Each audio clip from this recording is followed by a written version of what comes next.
je sors d'une séance de cinéma qui m'a complètement retourné, on va dire. Je m'attendais pas grand-chose, personnellement, de ce film. Je m'attendais vraiment pas grand-chose. J'ai vu les deux premiers que j'ai trouvé bons. Le premier, j'ai trouvé bon. Le deuxième, j'ai trouvé très bien. Et celui que je viens de voir, le troisième, était excellent. Excellent! Alors, évidemment, cette vidéo va contenir des spoils. Du coup, si tu n'es pas à jour et que tu ne veux pas te faire spoil, je t'invite à quitter la vidéo et revenir plus tard, quand tu auras vu le film. Et si tu es là, mets-toi à l'aise, ça va aller, tout va bien. Donc, on va commencer du coup en parlant un peu du développement de nos trois protagonistes, qui étaient vraiment, on va dire, la suite logique des deux premiers. Le fait que le film nous commence directement avec de l'action nous tient directement en haleine, parce que voilà, c'est un film qui était pas trop attendu pour moi personnellement. Ce film, je l'attendais vraiment pas du tout. Je l'attendais pas du tout, ce film, et c'était vraiment une très belle surprise. Je trouve ça quand même assez dommage que ce film n'a pas beaucoup été suscité, pardon, dans cette chaîne. Je ferai tout ça, tout en sorte que, du coup, le fait qu'on ne parle pas de Sonic sur cette chaîne changera. Il y aura un Daily Bugle, c'est sûr et certain. On va parler de Sonic 3, qui était une masterclass. Ce film, j'ai trouvé excellent. Je crois que c'est le meilleur film de 2024 que j'ai vu. Alors que je m'y attendais pas du tout. Je m'y attendais pas grand-chose de ce film. On voit Sonic, Tails et Knuckles qui habitent chez Tom et sa femme, que je n'arrive jamais à dire son nom. Je crois que je sais plus c'est quoi le nom de la femme. Si vous l'avez, dites-le moi dans les commentaires, mais j'ai oublié. Et ma lampe vient de me lâcher, c'est génial. Excusez-moi, je vais la redémarrer. Non, elle m'a lâché. Un effort peut-être. Non. Ok, dommage. Ma lampe m'a lâché. Bon, vous voudrez cette vidéo avec juste ma lampe, mais j'ai plus ma lampe de lumière, ne fonctionne plus. Sonic, Tails et Knuckles sont devenus des frères, on va dire. Ils habitent tous les trois chez Tom et sa femme, et on voit directement que c'est l'anniversaire de Sonic, qui est parce que Sonic est arrivé sur Terre. Du coup ils ont voulu faire l'anniversaire de l'arrivée de Sonic sur cette Terre. Je vais y arriver. Et donc voilà, non, c'était très touchant. J'ai trouvé ça vraiment très touchant de la part des humains. Je vais les appeler comme ça, dire en avant des humains. Et Sonic a voulu quand même prouver qu'il était quand même toujours le meilleur, et il a voulu faire une course contre Tails et Knuckles, qui ont réussi à tenir la cadence durant un moment, mais arrivé à un point, c'était bizarre, parce que quand il avait fini, ils étaient là. Je me suis dit, mais comment c'est possible? Enfin, Sonic est plus rapide que Tails et Knuckles. Puis on voit qu'en fait c'était des hologrammes. On reviendra dessus, bien entendu, ne vous inquiétez pas. C'est à partir de là que tout commence. On voit du coup plusieurs personnes, puis on voit Shadow, justement, Shadow qui est... Enfin, je crois qu'on le voit dès le début, Shadow. Ouais. Shadow qui est vraiment pour moi, c'est le GOAT. Shadow, pour moi, c'est vraiment le GOAT de ce film. C'est vraiment le GOAT de ce film, parce que il est trop stylé. Les VFX, les gars, les VFX... Les effets spéciaux de ce film sont exceptionnels. Je n'ai jamais vu d'effets spéciaux aussi beaux.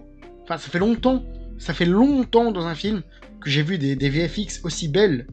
C'était exceptionnel.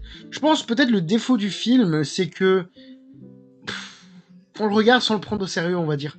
Parce qu'il y a beaucoup d'humour, et donc ça fait que on a un peu de mal à le prendre au sérieux, malgré les scènes tragique. Malgré les scènes tristes, le film a beaucoup de mal à être pris au sérieux, parce qu'avec tout l'humour qu'il y a dans le film, notamment à cause de Jim Carrey, à cause de Sonic qui lâche des punchlines des fois super drôles, à cause de Knuckles qui est totalement débile, et c'est très compliqué de prendre le film au sérieux.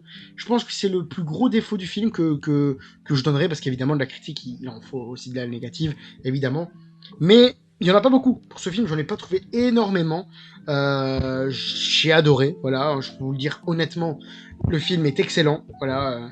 Je vous invite vraiment à aller voir la saga Sonic, les gars, le premier, le deuxième et le troisième. Pour moi, le 3, c'est vraiment le meilleur de la trilogie pour le moment, et c'est exceptionnel. Shadow, du coup, dans ce film, comme je disais, c'est le GOAT. On va avoir plusieurs phases de combat avec Sonic, notamment à Tokyo, la phase de combat, et on voit la moto, la moto de Shadow, c'était exceptionnel. J'ai hurlé des fois, j'avoue. J'aime beaucoup Sonic, je suis pas un fan excessif non plus de Sonic, pas comme Sonic Studio, dédicace à toi si tu passes par là.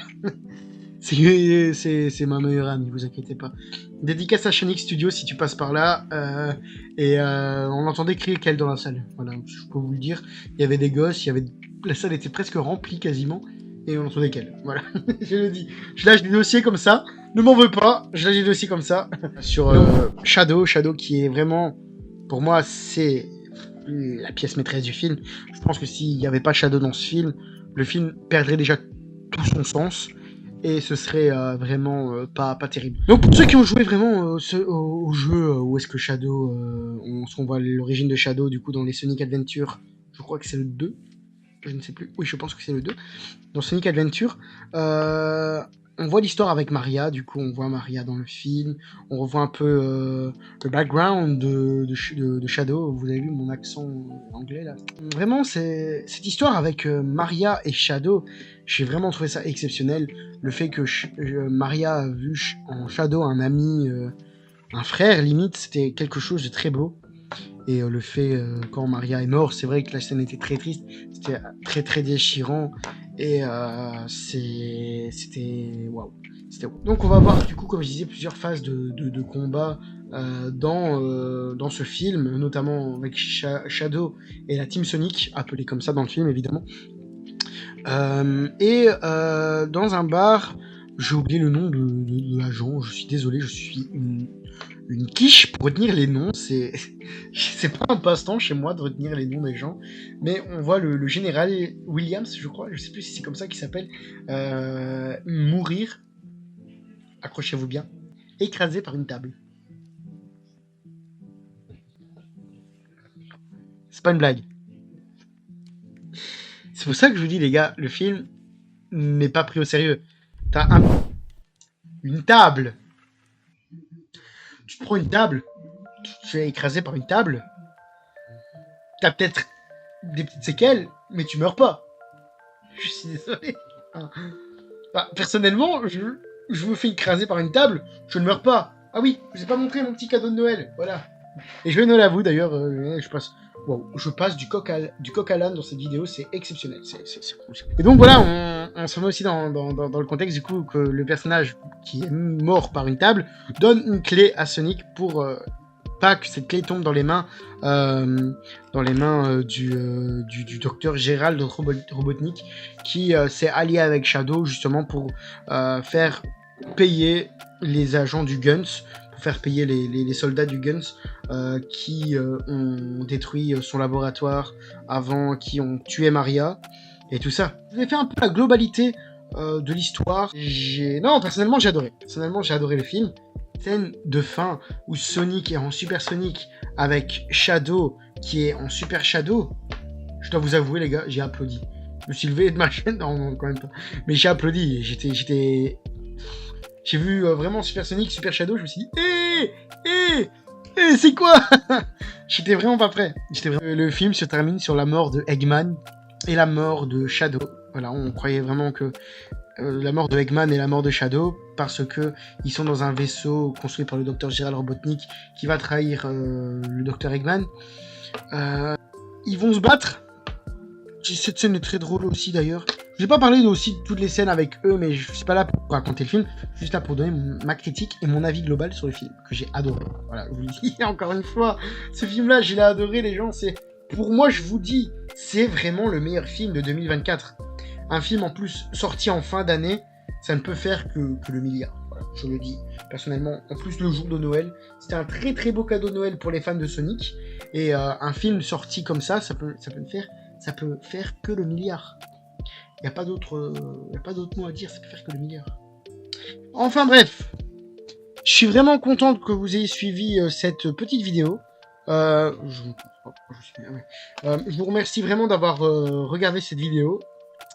Et donc voilà, j'aimerais dire en clôturant que c'était exceptionnel. Voilà, j'ai pas d'autres mots. Ce film est exceptionnel. Évidemment, je vous ai pas tout dit non plus, parce que sinon ça n'aurait pas d'intérêt. Mais avant de vous quitter, on va un peu parler des deux scènes post-génériques, parce que oui, il y en a deux. Première scène post-générique, tu vois bien, on voit vraiment que Sonic se fait attaquer par Metal Sonic. Et là, je dois dire que niveau effets spéciaux, les gars, ce film est un chef-d'œuvre. Niveau effets spéciaux, je vous dis, ça fait longtemps que j'ai vu des effets spéciaux aussi beaux. Et je dois vous l'avouer, c'est exceptionnel d'avoir vu ça. C'est fou. Et après, du coup, Sonic se fait entourer par une armée de Metal Sonic, et un personnage vient l'aider, le personnage de Amy Rose dans le film, qui est un personnage qui était tant attendu par les fans, pardon. Et comme un Sonic 4 a été annoncé, je pense que ce sera elle, du coup, le point de centre de ce film. Donc voilà, c'était exceptionnel. La deuxième scène post-générique montre en fait que Shadow n'est pas mort. Voilà. On se doutait un petit peu, enfin moi personnellement je m'en doutais un petit peu, que Shadow n'allait pas mourir comme ça. Mais la scène post-générique nous a montré vraiment que Shadow était en vie. Parce qu'en fait on voit vraiment les bracelets de Shadow. On voit un bracelet de Shadow sur le sol. Et là déjà quand je l'ai vu sur le sol, je me dis ça va c'est le retour de Shadow. Puis on voit un pied, une chaussure.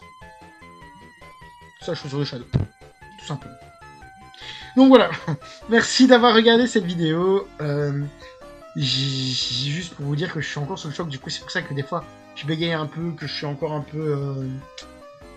que j'arrive pas à trouver mes mots, c'est parce que je me fais le film dans la tête que vraiment que j'ai trouvé exceptionnel. Déjà le film, je peux vous dire, les gens, c'était exceptionnel. Il n'y avait pas d'autre mot à dire. Ce film est une claque visuelle aussi. Et donc voilà. N'hésitez pas à vous abonner, laisser un pouce bleu, et excusez-moi pour l'image dégueulasse. Il fallait vraiment que ma lampe s'éteigne à ce moment-là, quoi, sérieusement. Donc voilà, n'hésitez pas à vous abonner, partager, liker et commenter si c'est pas déjà fait. Et on se retrouve bientôt pour une nouvelle vidéo. C'était The Master, et je vous dis à la prochaine. Ciao, ciao.